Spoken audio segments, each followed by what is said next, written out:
안녕하세요. 재미있게 성경 읽기 바이블 다이제스트의 김성현입니다.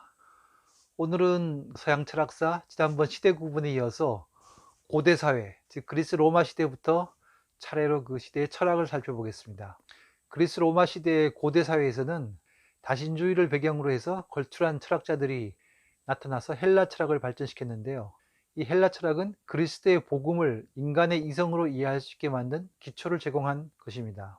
특히 플라톤과 아리스토텔레스의 관점이 하나님의 나라의 복음을 이해하는 데 크게 기여했습니다. 아시다시피 플라톤은 이원론을 통해서 이데아, 보이지 않는 세계가 있다, 즉 영적인 세계가 있다는 것을 설파했고, 이러한 관점은 복음과 삼위일체, 하나님의 나라를 이해할 수 있는 사고의 틀을 제공해 줬습니다. 그렇지만은 그런 헬라 철학은 하나님의 영적 세계를 완전히 설명하지는 못하죠.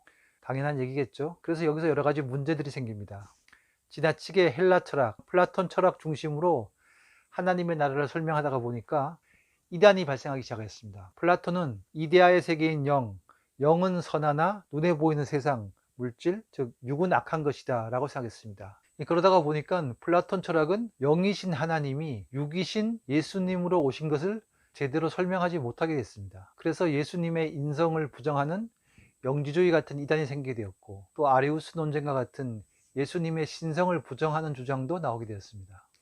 이것은 이성의 틀, 다시 말해서 플라톤 철학을 성경 말씀보다 우위에 두고 성경을 이해하려 했기 때문에 생긴 것이라고 생각됩니다. 인간의 이성은 하나님의 나라를 이해하는 좋은 중요한 도구이기는 하지만 하나님의 말씀보다 이러한 이성의 도구를 우위에 두고 이해하려는 태도가 잘못된 것이죠. 오늘날에도 비슷한 문제들이 많이 생긴다고 봅니다. 성경의 말씀을 잘 이해하려고 노력하는 것은 중요합니다만 설명이 안 되는 것을 억지로 꿰 맞추려고 하는 태도는 상당히 위험한 것이죠. 영지주의 같은 이단들에 대한 경고는 사실 요한일서와 같은 신약 성경에도 많이 언급이 되고 있죠. 그만큼 초대교회에서 큰 어려움을 주었습니다. 결국 이런 분란이 계속되자 로마의 콘스탄틴 황제는 니케아 공의회를 초집해서 아리우스를 이단으로 축출합니다.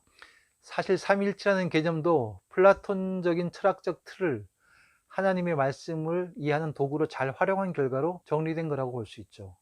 반면에 플라톤적인 틀로만 성경을 이해하려고 한 것들이 영지주의나 아리우스 같은 계열들이고요. 요즘에도 많은 이단들이 기본적으로 삼위일체 교리를 인정하지 않는 주장들을 많이 하고 있는 특징을 보이고 있습니다. 결국에는 아리우스 주장은 325년 니케아 공의에서 그리고 381년 콘스탄티노플 공의를 거치면서 이단으로 정죄를 받죠.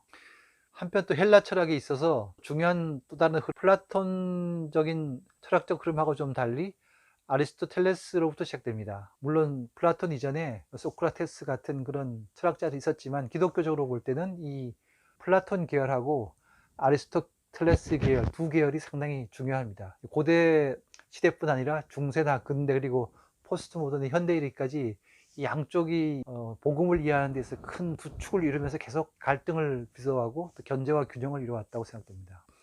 간단하게 말씀드리면 헬라 철학은 플라톤 계열과 아리스토텔레스 계열로 크게 둘로 나눠 볼 수 있는데요. 플라톤 아까 말씀드린 대로 영은 선하나 육은 악하다 이런 입장입니다. 반면에 아리스토텔레스는 세상 만물, 이 자연에 영적인 요소가 깃들어져 있기 때문에 자연은 스스로 선해지는 힘이 있다 이런 관점입니다. 그래서 이제 아리스토텔레스 계열을 자연주의라고도 하죠. 고대 시대의 교회에서는 플라톤적인 사고와 아리스토텔레스적인 인식의 대립은 펠기우스 논쟁이라는 데서 극명하게 드러났습니다. 펠기우스 같은 경우는 인간의 자유의지를 강조하면서 인간의 노력이 구원의 필수적인 요소다 이런 견해를 가짐으로써 아우구스티누스가 중요하게 생각하는 원죄라든가 은총을 강조한 그런 관점하고 되죠. 결국에는 417년에는 카르타고 공회에서 아우구스티누스 삼일체 교리가 채택이 되고 펠기우스는 이단으로 단죄가 되죠. 아우구스티누스의 걸출한 해석을 기반으로 해서 그 플라톤적인 인식이 신학적인 기초로 잘 활용이 되었죠. 그렇지만 오늘날까지도 중세를 거치면서 근대 포스트 모던을 거치면서 이 플라톤적인 인식과 이 아리스토텔레스적인 인식의 차이가 계속 기독교적인 교리의 해석에서 대립이 계속되고 있는데요.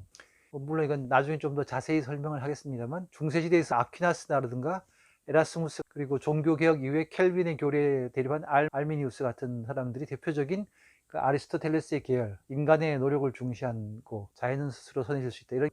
이런 관점을 견지한 신학자들입니다. 예, 오늘 고대 시대의 철학을 간단히 정리하면은 첫 번째, 헬라 철학은 이제 플라톤 철학을 기반으로 해서 기독교의 교리를 이해하는 데 있어서 큰 도움을 줬다. 그래서 그 가장 큰 결실이 아구스티누스의 삼위일체론이 정립됐다는 것이다. 이게 첫 번째. 두 번째는 그렇지만 이런 플라톤적 철학을 과도하게 주장해서 영지주의라든가 아리우스 같은 이단이 생겼고, 한편으로는 또 아리스토텔레스적인 그 헬라 철학이 집착한 펠기우스 같은 또 이단이 생기기도 했다는 것입니다. 이렇게 두 가지로 정립할 수 있습니다. 그러나 어쨌거나 이제 예수님 오신 이후에 한 300~400년 동안 예수님의 말씀을 정확히 이해할 수 없었을 때 헬라 철학이 삼위일체라든가 이런 것들을 잘 정리할 수 있는 철학적인 기반이 있었다라는 것은 부인할 수 없는 것이죠.